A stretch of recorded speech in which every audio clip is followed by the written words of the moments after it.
chair. Good morning. Or else.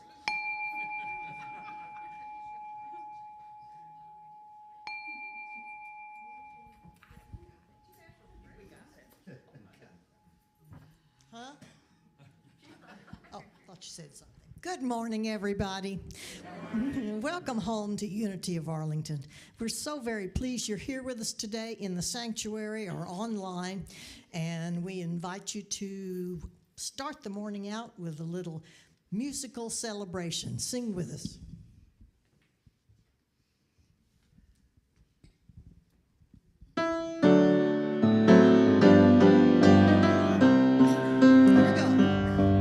Right here, right now, I'm gonna make a brand new start. Right here, right now, I'm gonna make a change in my heart. Everything I need, I now receive, and it's done unto me as I believe. Right here, right now, where I am. Right here, right now, I'm gonna make a brand new start. Right here, right now, I'm gonna make a change in my heart. Everything I need, I now receive, and it's done unto me as I believe. Right here, right now, where I am, right where I am. Right here, right now, where I am, right where I am. Right here, right now, where I am.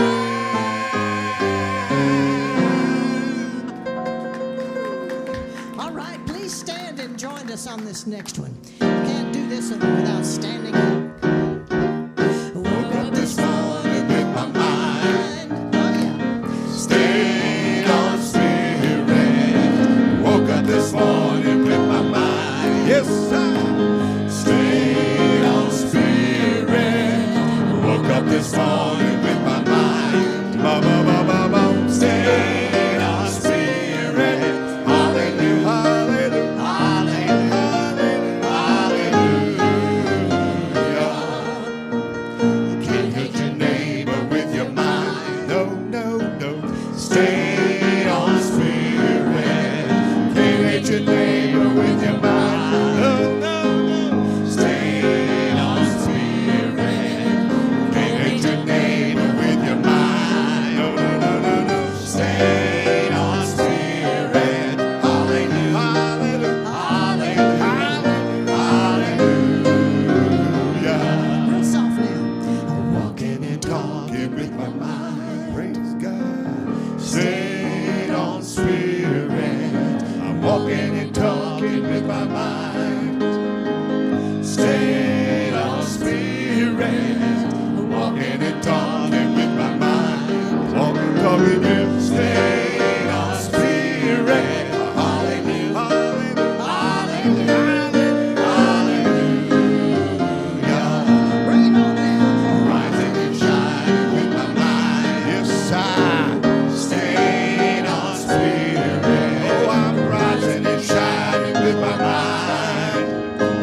Stayed on spirit. Rising and shining with my mind. Ba ba ba ba ba. Stayed on spirit. Hallelujah, hallelujah, hallelujah, hallelujah. Hallelujah, hallelujah, hallelujah.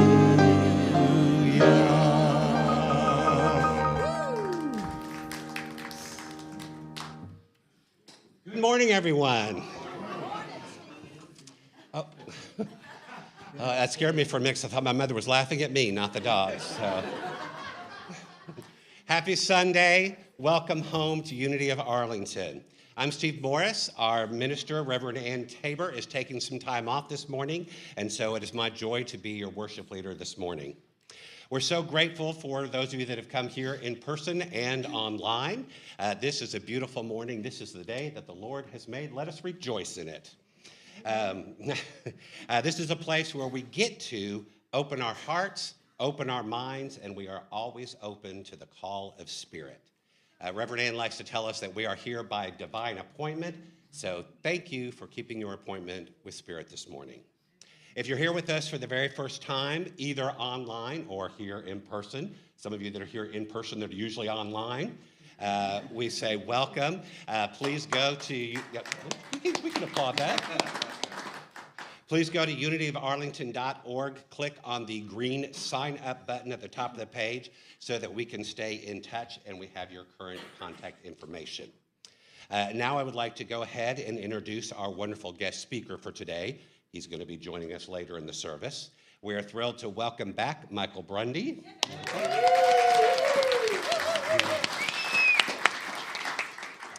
A little about Michael. He's a motivating and inspiring speaker and storyteller.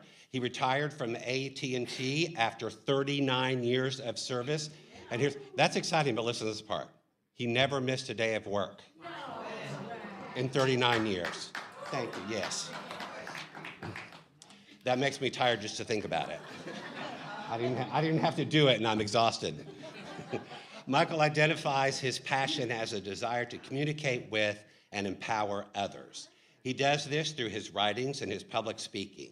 He's a member of the National Speakers Association, a member of Toastmasters International Hall of Fame, an author of 4 books, and president of his own speaking company called I Speak.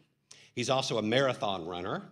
He's a member of the CSL Dallas and serves on their core council and as a platform assistant. Michael says his most valuable lessons came from his elders, teachers, and life experiences. Michael believes that we can all do more with our lives.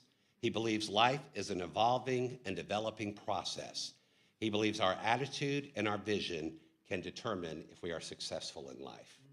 So again, let's give a nice warm welcome to Michael Brundy. And now our song leaders are going to sing My Soul is Welcome Here. In the middle of the song, we'll take a moment or two to greet one another. When the song is over, that's your cue to go back to your chairs. That's the hard part for us. If you're online, please say hello in the chat box. Let us know where you're from. If you are here in person, please remember to be respectful of other people's personal space. So smiles, handshakes, high fives are all great options. Please do what is most comfortable for you and the other person. Let's sing. Please stand and join us in singing.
Be seated.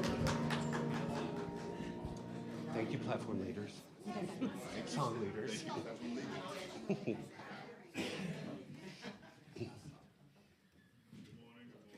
I'm going to say something.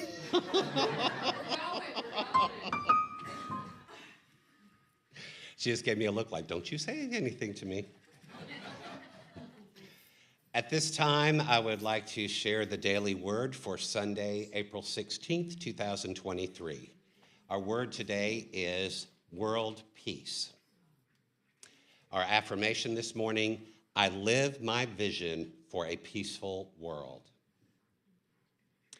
To bring about peace in the world, I begin by paying attention to my first reaction when I feel I have been treated unjustly. I do not deny my feelings, but neither do I allow anger, envy, or negative feelings to take control of my response. I feel my feelings, but I remain committed to living the truth I know. Regardless of behavior, every person is a divine being, a living expression of God. I call upon my divine faculties of love, faith, and strength to guide my next steps. No matter how another person responds, I remain centered in God. My efforts make a difference. Peace between individuals creates peace within families, in communities, and among nations of the world. Our scripture this morning comes from Isaiah 32:17. The effect of righteousness will be peace, and the result of righteousness, quiet and trust forever. Again, our word this morning, world peace, and our affirmation, I live my vision for a peaceful world. Now I invite you to take that peace within and set your prayerful intention for our service this morning, knowing that as you ask believing, you are already receiving. So just take a moment.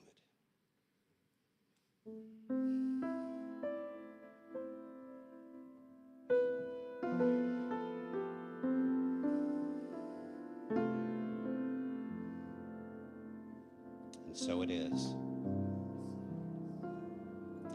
And now I would like to invite our prayer chaplain, Naor Horton, to come forward and light our Christ candle. We light the Christ candle each week as a reminder of that Christ light, that divine presence that is within each and every one of us. This is our reminder that you are the light of the world and you are meant to shine. Naor will be here at the front of the sanctuary after the service. If you would like individual prayer support, she would be happy to pray with you. Everything that you talk to one of our prayer chaplains about is confidential, so please feel free to do that. You can also, if you are more comfortable, fill out a prayer slip. Those are located here by our prayer chest. Fill that out, place it in the prayer chest. If you're online, you can go to unityofarlington.org and fill out the prayer requests button there. Click on that, fill it out, send it in.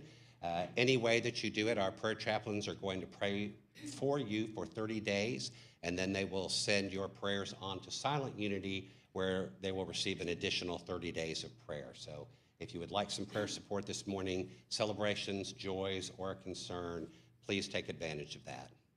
And now, because we do feel that prayer is important, join me in our opening prayer. Together, there is only one presence and one power in the universe and in my life, God the good. Amen. And now if our song leaders will please come back, we will sing God Lives Through Me as we help prepare ourselves for the meditation this morning.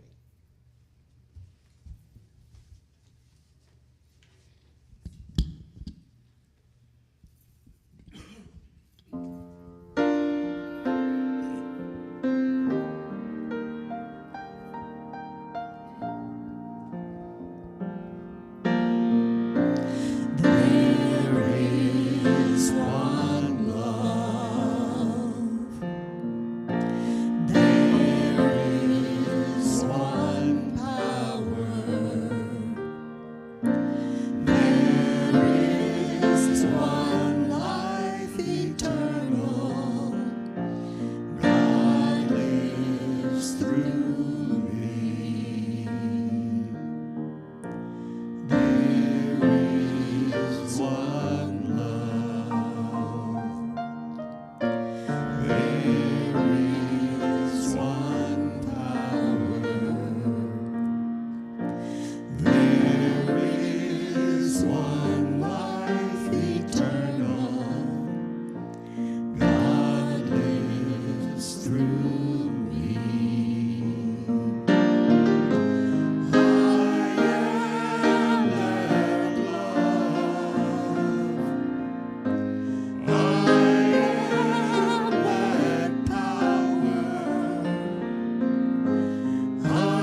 I invite you now to close your eyes, relax, get comfortable in your chair, let it support you. You may want to put your feet flat on the floor and place your hands on your lap in an upright position, ready to receive. As you breathe in, use your imagination to picture the air being clean and crisp and full of love as it fills you up. As you exhale, let the air that you breathe out take away any tension or stress. Let those exhales remove any doubt or trouble in your mind or body. Just let all of that go for now. Another deep breath in together. And exhale. And as you breathe, know that within every cell of your body, divine intelligence is directing divine ideas of love, strength, vitality, and purposefulness throughout your body. And as you continue to be aware of your intake and exhale of air, let each breath deepen your connection to Spirit this morning. Feel that connection to God and to the universe. Let your heart open, your soul and your mind to hear the message, this Spirit, that God, that the universe wants to remind you of this morning. Our imagination is one of our spiritual powers, a gift from God. So open your hearts and your mind and your imagination and just imagine what God or the universe might be saying to you this morning. My sweet, precious ones, I love you. I hope you know that. I hope you feel that. I am always with you, and I love you. I am with you in those times when you feel connected to Spirit. And yes, I am still with you even in those times when you feel alone. I'm with you when you feel joyful. And I am with you when you feel sorrow. When you feel angry at the world, or angry at me, I am still with you and loving you. I am with you when you feel strong and invincible. I am with you if you feel sick or broken. I am always with you because you are a part of me and I am part of you. We are always and forever connected. And so you are powerful. You have the strength and the wisdom to create the life that you want. Go forward knowing that you can create a life and a world that is full of peace and love and joy. You are part of God, and God is love, and that is all there is. In this moment, you know that to be true, that you are loved and that you are loved. There is only love. As we move into the silence, you will feel the love moving through you. You will feel your connection to Spirit. And as we move into the silence, you realize that anything that is not love, anything that is bothering you, fades away with each breath. And love grows and fills you with peace. As we rest in this moment, in the love and in the peace and in the silence.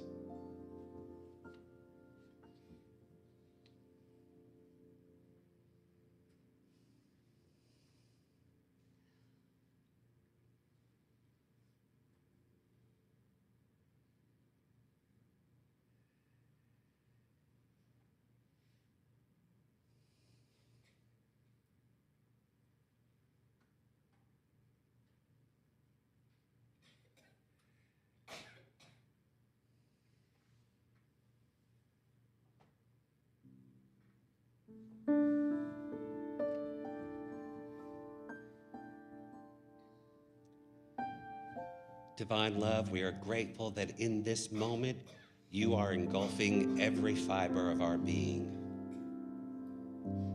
And for the choice and the ability that we have to be divine love at any time, because that is our true nature.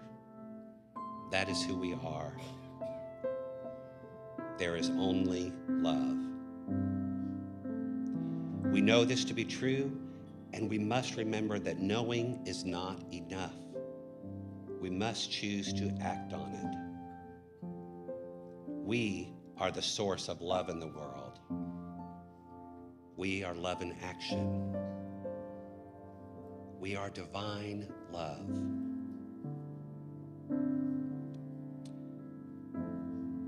And now we will remember to choose love, to choose to be love, to choose to share love in the world. It is who we are. We are loved, and we are blessed, and so it is.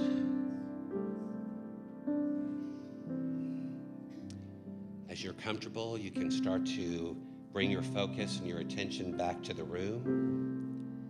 You can open your eyes slowly, remembering your true nature. Please join us in singing, I Am So Blessed. I am so blessed. I am so blessed. I am so grateful for all that I have. I am so blessed.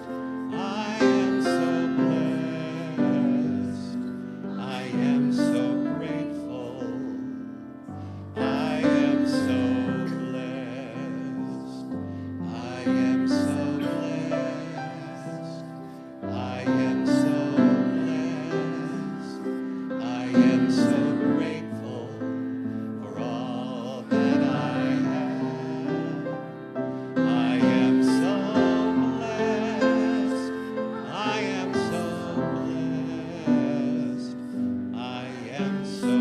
grateful.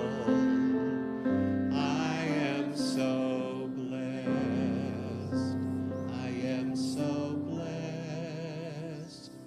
I am so blessed. I am so grateful for all that I have. I am so blessed. I am so blessed.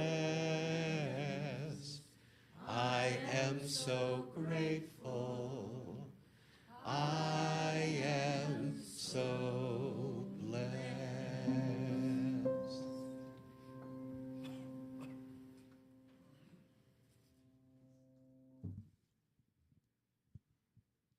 Good morning, everyone.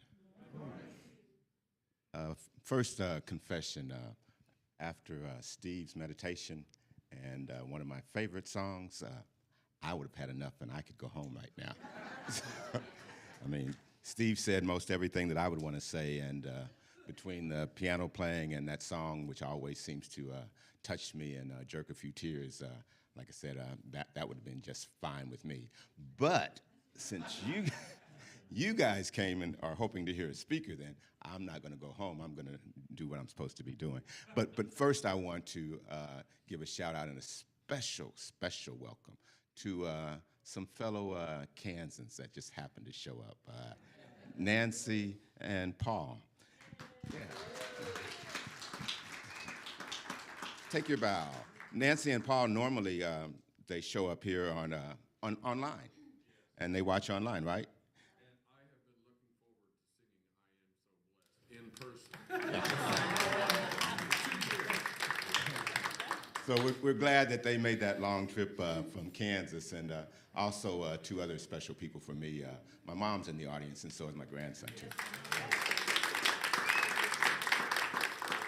Now, for Nancy and Paul especially, being from Kansas, you know, a lot of people, they don't know a lot about Kansas, and there's a lot more to Kansas than just wheat and farming and those kinds of things. But being from Kansas, I want to start off with a story about a farmer for Kansas. How's that? So Once upon a time, which is a good way for most all stories to start off with, once upon a time. Once upon a time, there was this farmer, and this farmer had a beautiful, he had a beautiful farm. It had everything. It was just magnificent to look at. Beautiful meadows and pastures for the sheep and for the cows and the horses.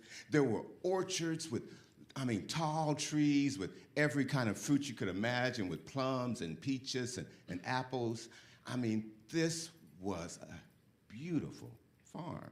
They had corn that stood tall in rows, wheat blowing, and it was just a magnificent place. Had nice stables, beautiful barn, and a great big mansion. Now, one day, the old farmer was out working the fields, and old pastor drove by.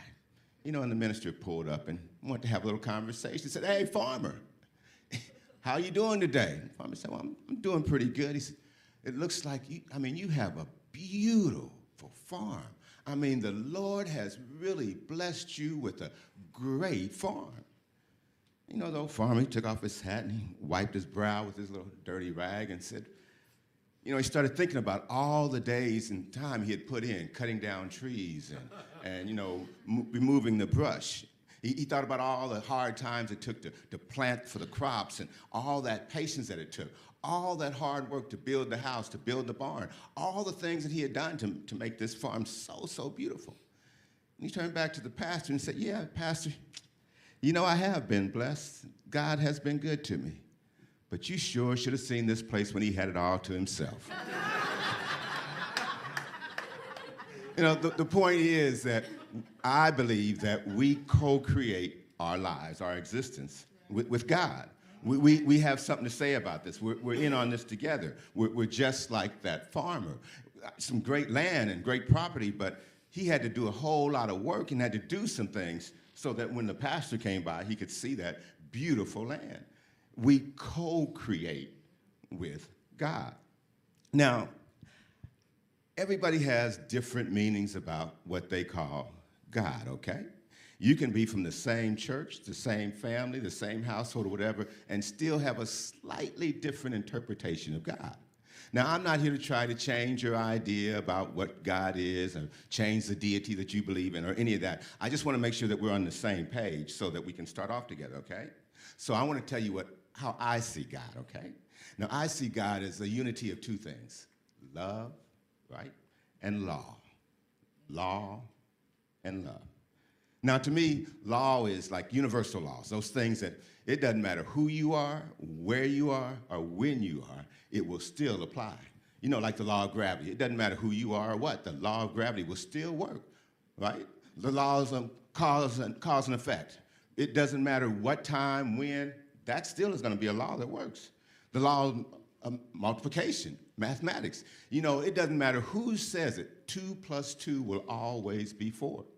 Regardless of the language, regardless of where you're at. Those are laws. They're just going to be like that. There's the law of averages. That's a good law. But there are laws that just dominate and seem to rule our world.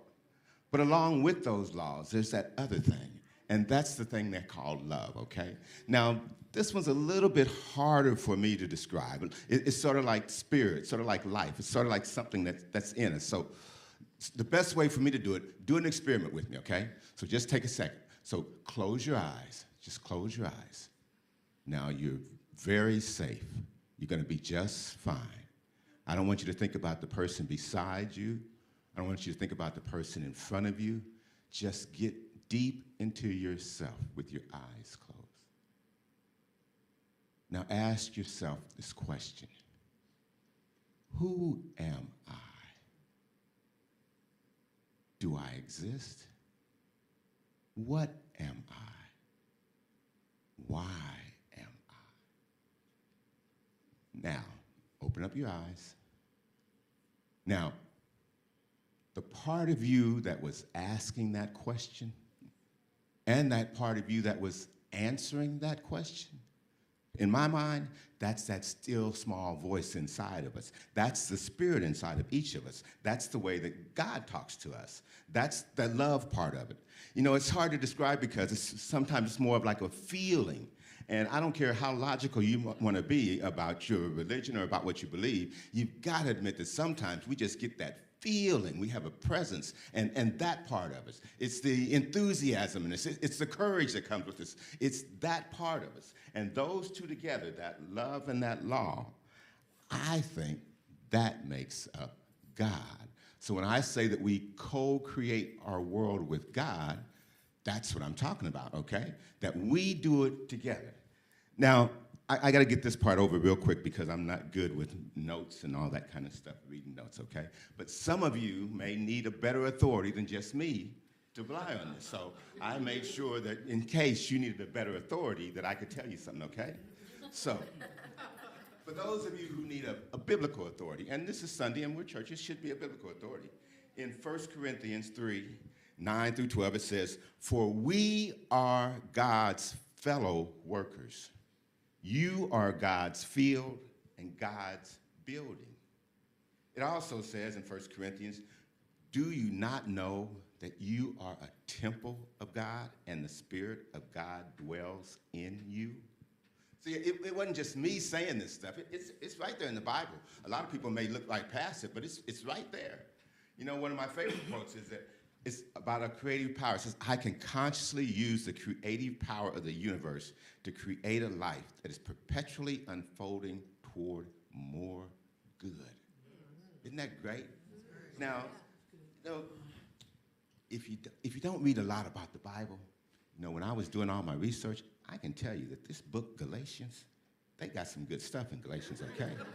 And he said in the 6th chapter, in the 7th verse, this is my favorite, okay? And then I'll quit reading to you. It says, "Do not be deceived. God is not mocked. For whatever a man soweth, this he will also reap. Whatever he soweth, this he shall also reap." So we co-create our lives with God. We put together our own little farm, our own little garden, and we do it with God. Have you ever heard that idea? I know you have because I know it's a New Thought Church and I know how you guys think. But people always are telling you, there's a power in the universe for good and you can use it. You heard that before? I hear it all the time. They don't usually explain it afterwards, but they say, there's a power in the universe for good and you can use it.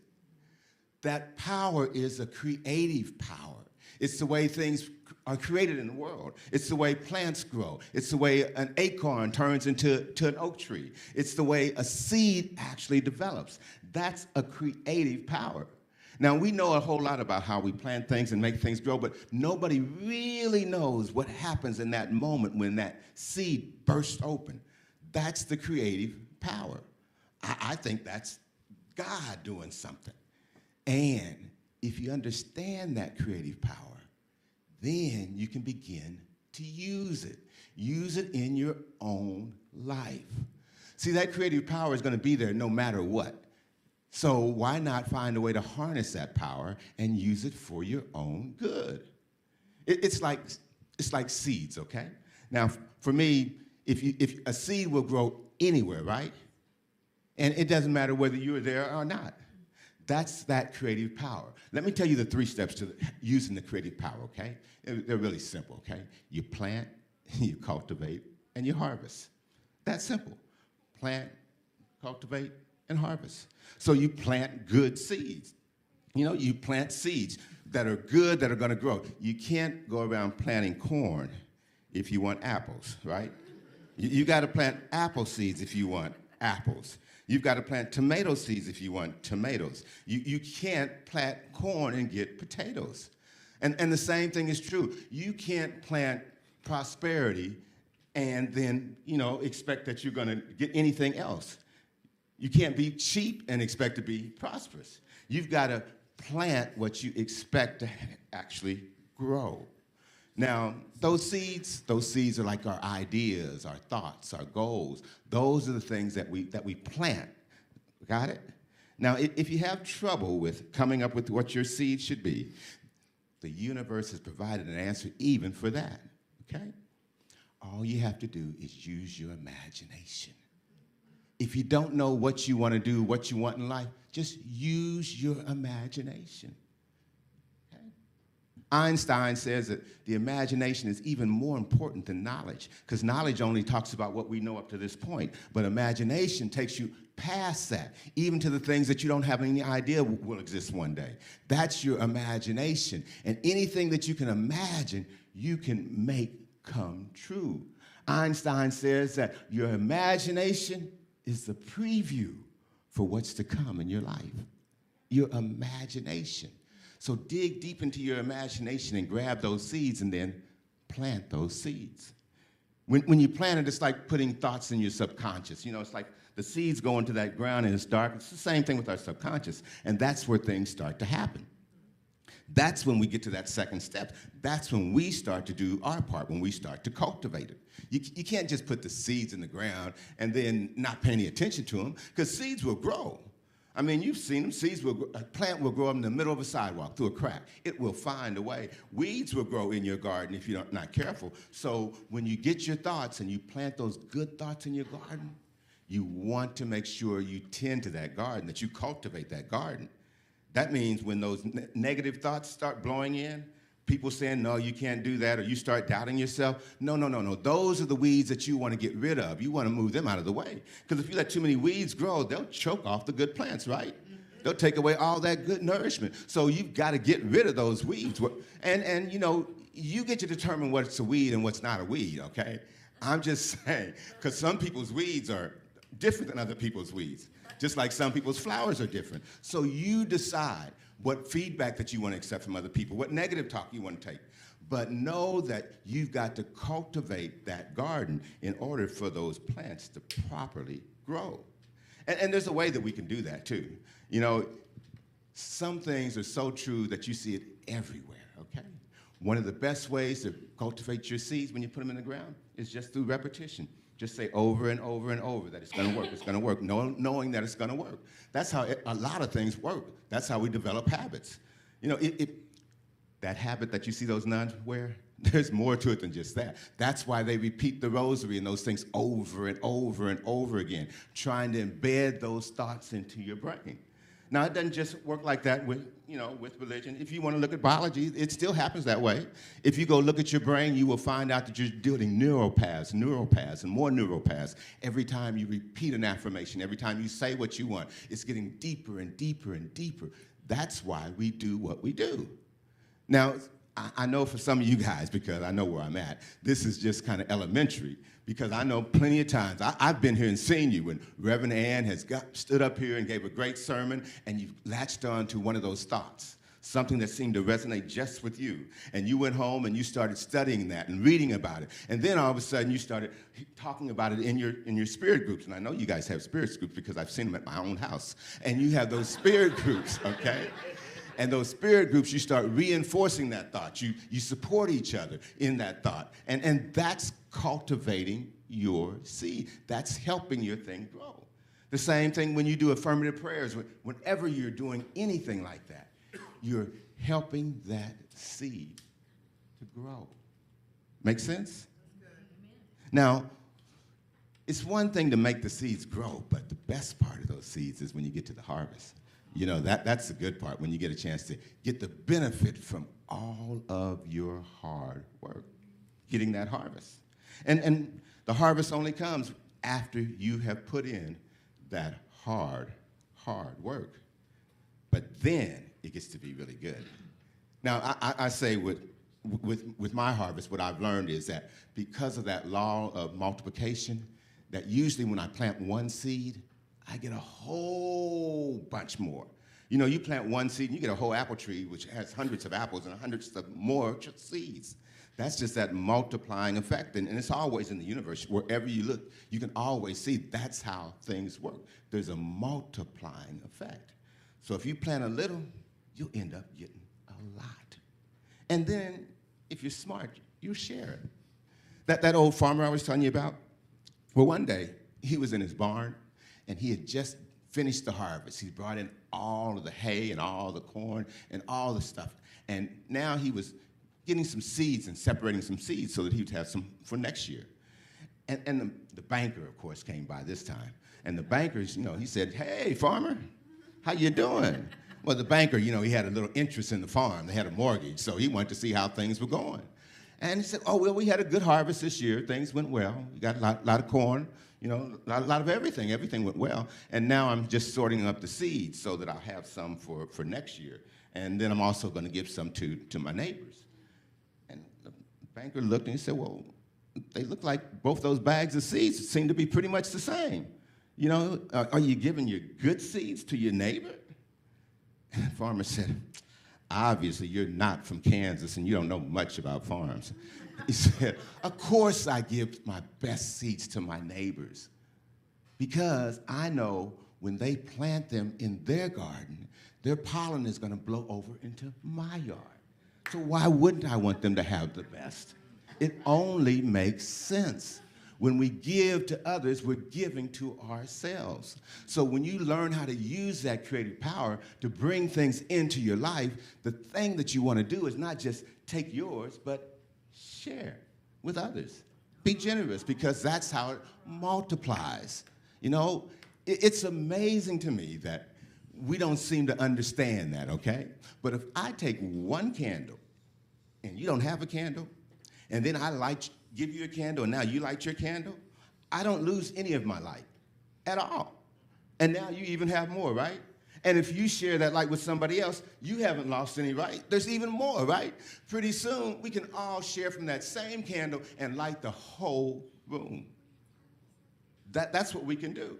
So everybody else doesn't have to understand about how to use that creative power if you understand and if you're willing to share. Make sense? I've got some older friends that I hang out with, okay?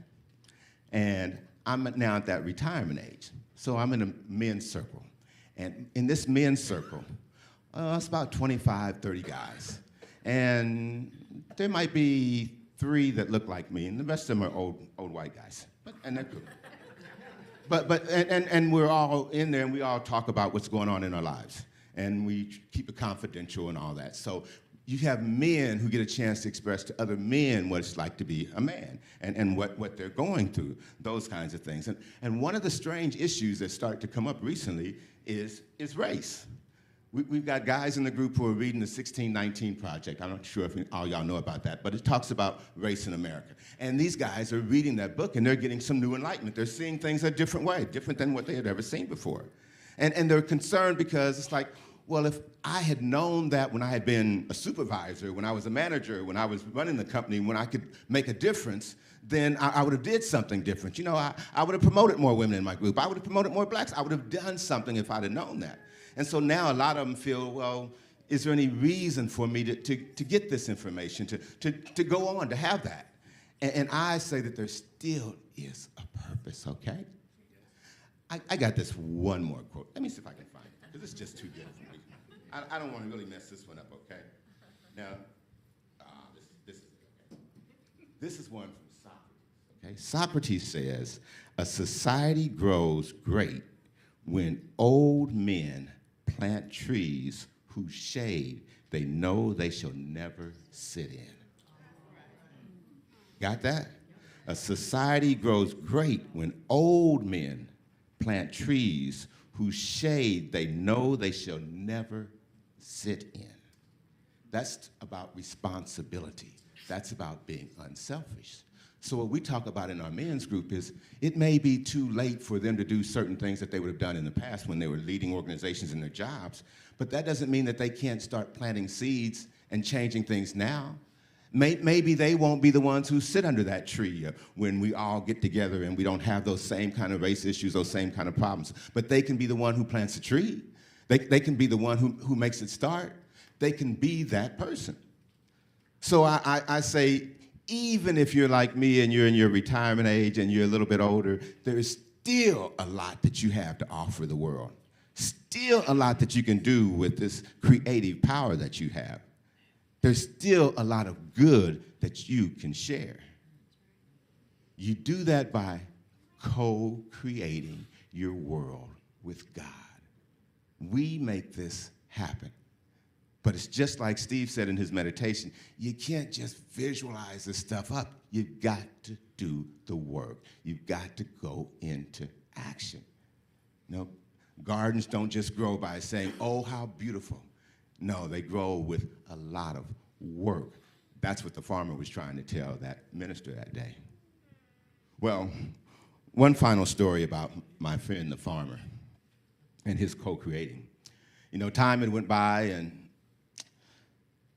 the farmer's family had, you know, his wife had died, and his kids had gone off, and he had one son who was incarcerated, and it was time for planting potatoes.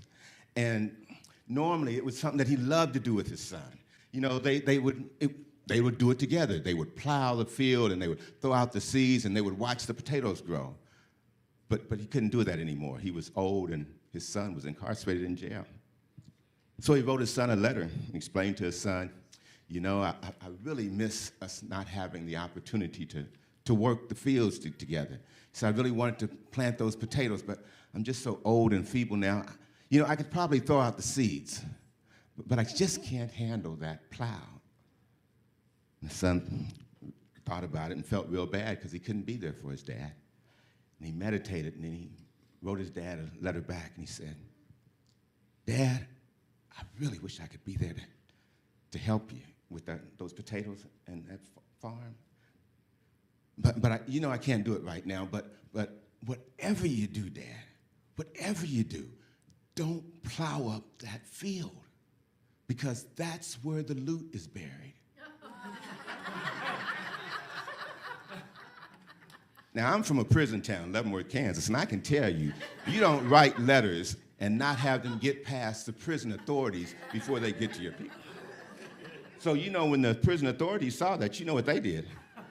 They immediately called the sheriff of that county and told that sheriff, hey, they have buried the loot in that field. And the sheriff went and got a whole bunch of deputies, and they plowed that field from one end to the next. They plowed it all over, and they didn't find any money at all. You know, the son wrote his father back the next day and said, Dad, you know, you can go throw those seeds out there now. He said, that's about the best that I can probably do from here. We all need to co-create with our Father, our God, what we might call him. We can't do it on our own. I invite you to do that in your own life, to find the things in your imagination, the ideas, the thoughts, the goals, the things that you want to make happen. Find those things. Put them deep down in your subconscious, and then water that, okay? Then nurture it. And even if things go wrong and you get a little fertilizer, you know, and it smells bad, know that even the fertilizer is for your good. It's still there for your good. And if you nurture your plant and you take care of that plant, you will have a fantastic harvest. It says so in the Bible. It says so in science. It says so right here in Unity of Arlington. And I'm so glad to be here with you guys to talk about tending your garden. Thanks.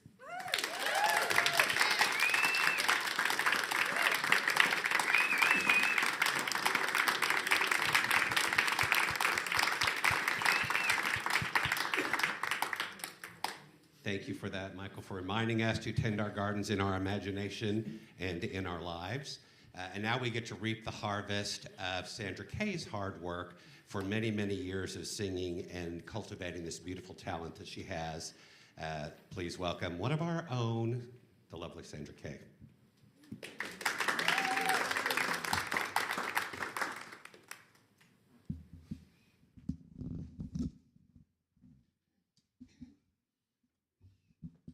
This is the place to be.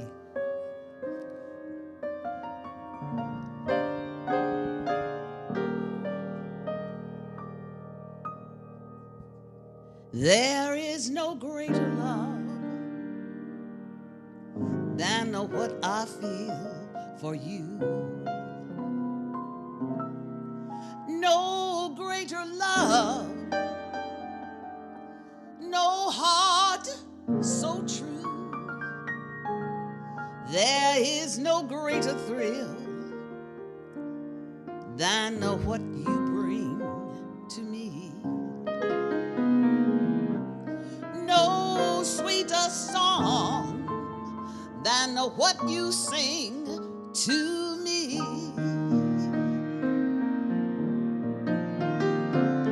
You're the sweetest thing I've ever known. And to think that you are mine alone. There is no greater love in all the world, it's true. No greater love than what I feel for you.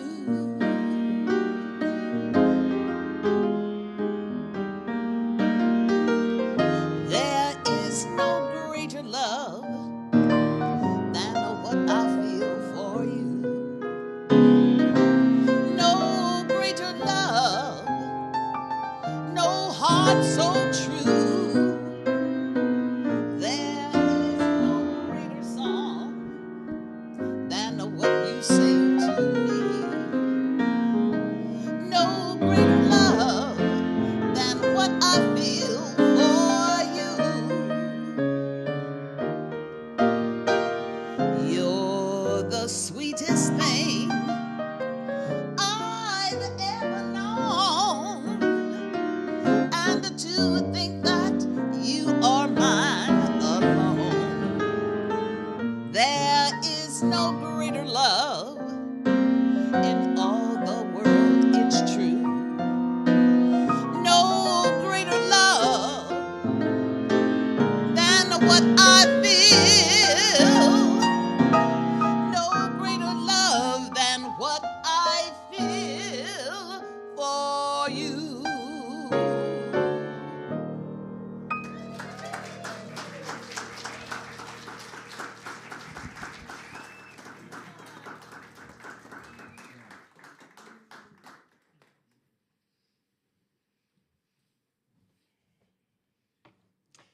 Now is the time in our service that we get to bless and share our love offerings and our giving with our spiritual family here at Unity of Arlington. We encourage you to give online. However, we do have a basket in the foyer as well if you'd like to leave your love offering there this morning. Your gifts and your contributions are what make it possible for us to have Unity of Arlington. So whether that is in person or online, so please give us something today.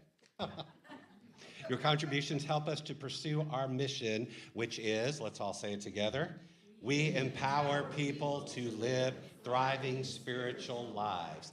And because we want it to be easy for you, there's 3 ways you can give. You can go to unityofarlington.org and click on the donate button. That's really easy. You can give, which is the way I do it, text to give through Tithely. It's a safe and secure platform. It's super easy once you do it the very first time. You can also use the United States Post Office. Send that to 3525 South Bowen Road, Arlington, Texas, 76016. Did all of you get that online? And now I invite you to hold your gift in your hand and say our offertory prayer. Together, divine love through me blesses and multiplies all that I am, all that I have, all that I give, and all that I receive, and so it is. And now because we have done that, let's also say our offertory blessing together.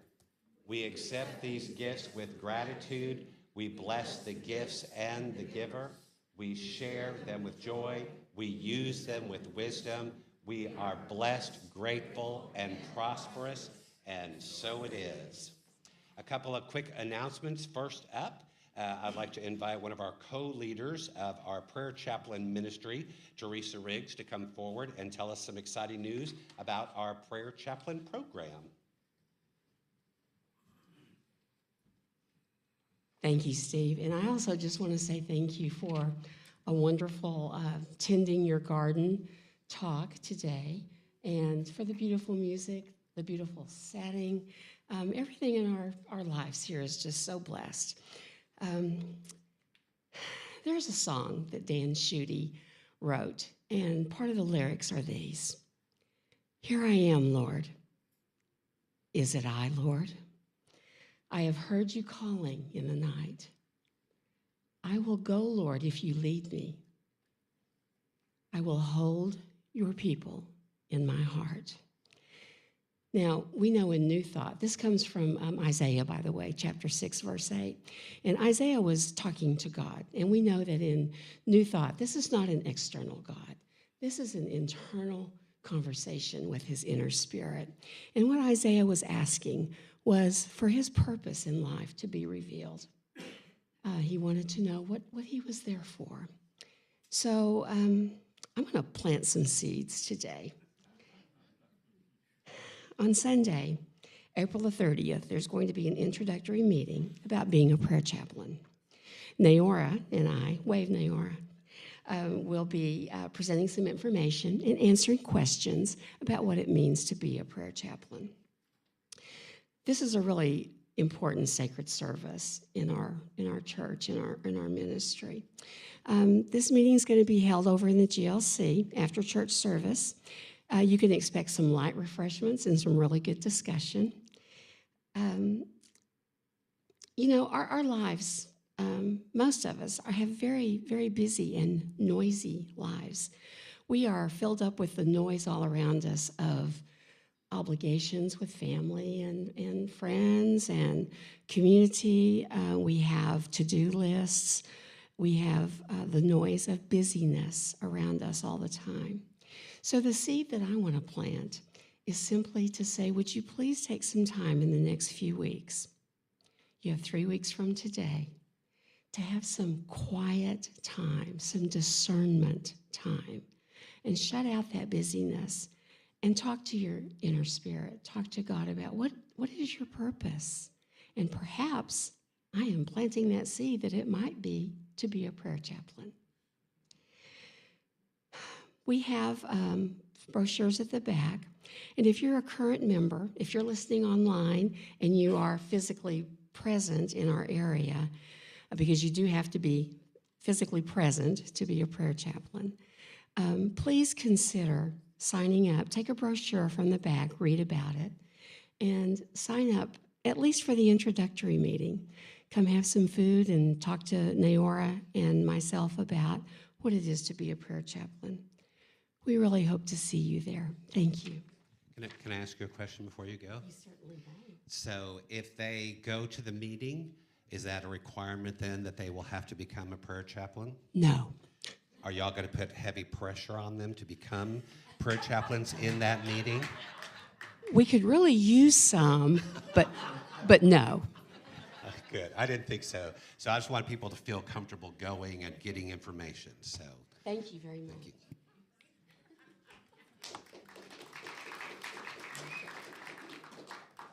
Next Sunday, April 23rd, Reverend Ann will be back with us to start a new 3-part Sunday message series called Happiness Tidbits to Transform Your Life. Her first talk in the series is titled, Is Happiness All It's Cracked Up to Be? Every enlightened faith tradition teaches that now is the most important, abundant moment in your life. Not the past, not the future, but now. Be that as it may, this begs the question, in a world that is seemingly filled with so much suffering and sorrow, how are we supposed to be happy?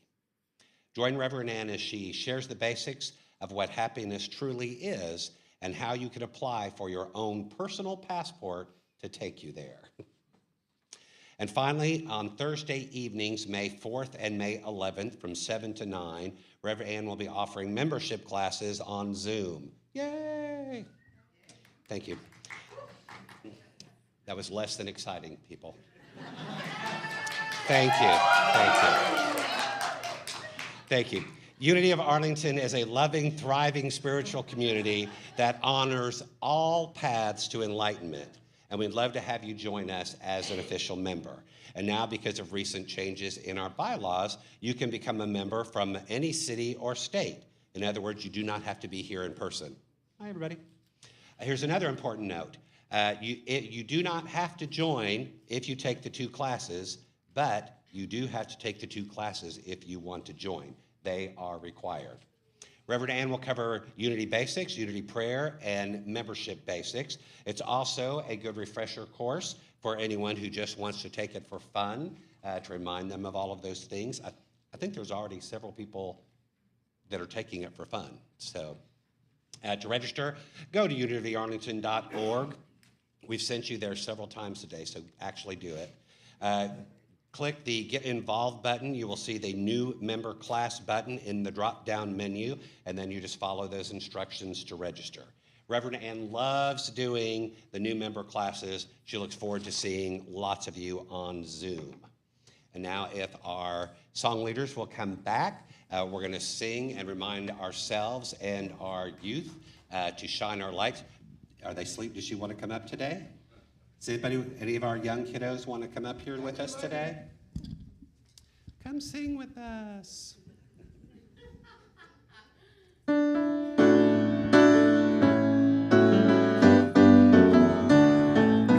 This big light of mine, I'm gonna let it shine. Well, this big light of mine, I'm gonna let it shine. That's right.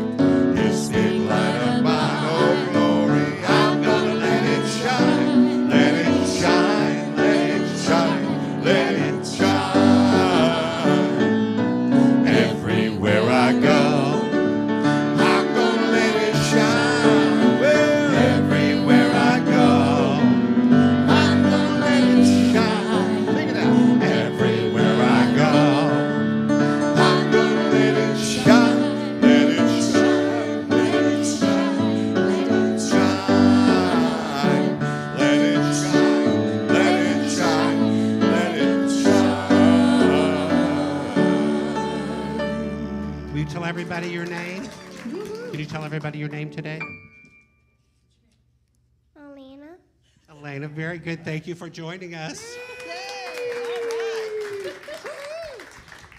Future song leader right there.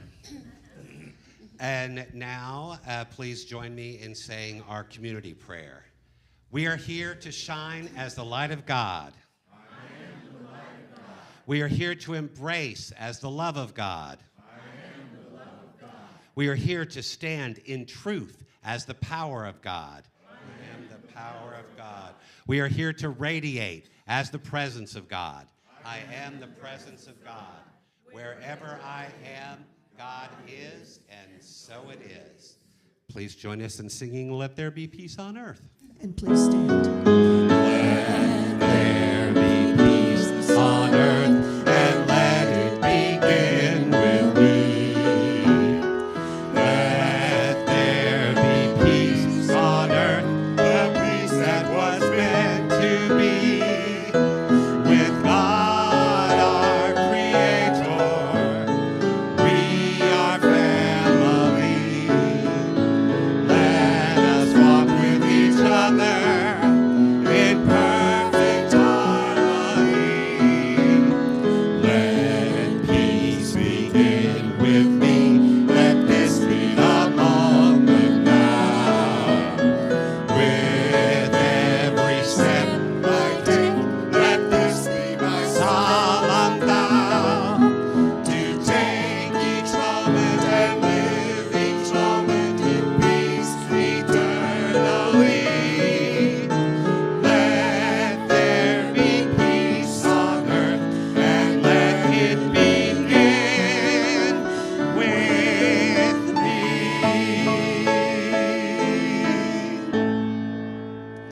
Thank you very much, Michael. Thank you, Sandra Kay. Thank you to our service team and to Mike and to the song leaders. Thank you all for being here with us today and spending your Sunday with us in person and online. And so now I invite you to call to mind your prayerful intention that you set for our service today and take what you received with you here with you. Take this message into your heart, take it out into the world as you live your precious lives and you share this message of tending your garden and love with others. And remember that you are a beloved child of God. And as God's child, you are wise, loving, healthy, and happy. And in the sunshine of God's loving care, you are free to develop according to the divine pattern of perfection that is within you and only you. God bless you. Have a wonderful week.